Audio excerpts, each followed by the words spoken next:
Hey guys, hope you're having an excellent day today. I'm doing pretty good, and today we're doing part 9 of the Lego Castle build log. I am really excited for this episode. Got quite a bit of progress done the last week, so we can dive into the details here. So last week I had set up a couple tall slopes over on this chunk of rock in order to tentatively set up how I wanted the rocks to look. And most of those were used, but I ended up taking out a few of them in the middle here because I ended up wanting to use more inverted slopes. I was taking some advice from a comment on Facebook to hopefully give it some more depth and texture, which I think was pretty well achieved. You got a couple bricks coming out here that gives it a little bit more surface area, more rugged look. It's not so flat now. So that looks pretty good. This chunk is modular just like the other ones, so I can come off and go back on pretty easily. Yeah, there you go. And it kind of goes down on this side because right here, this kind of smooth edge in the shoreline is going to be where there's a castle tower hopefully placed so we can have some access to the lake here. But just a little, another pinch of modular rockwork right there to kind of blend it in, and it'll be all set, ready to go on this side here. And moving down from the lake, we have a pretty extensive piece of farmland that we have a peasant working on right now. That takes up pretty much the better part of one of the modules here, because this is, if I can, there's an example. That's where it splits up from the other ones.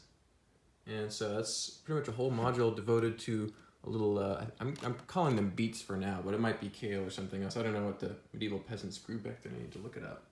But yeah, so we've got another module of terrain here, and the leading into the first road that I put down, and it will have a connection to the farm and will attach to the ramp as well. I still need to put that in with where that blank space is, and there'll be another piece of road going over to the village where those bins of water studs should be.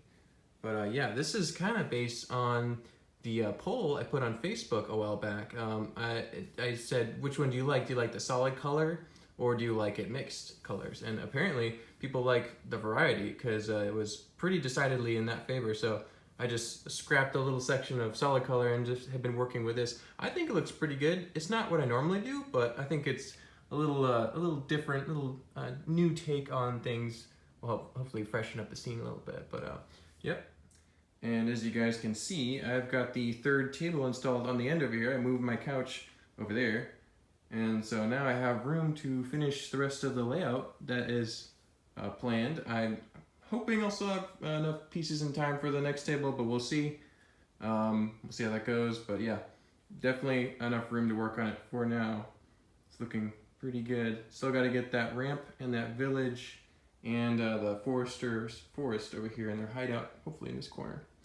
So yeah, I think next probably going to be the ramp because that's like an essential access point to the castle, which is pretty much the main focus of the creation. So that's got to be right where it needs to be. So I'll be working on that this next week and moving towards the village and the forest over there. But yeah, since the build is getting pretty big now, I'll do a quick overview shot here as I kind of close it out. But thank you guys for watching this episode, and let me know if you got any suggestions or comments. They're very useful.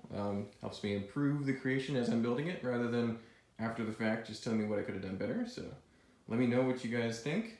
Yeah, and you guys have an excellent day.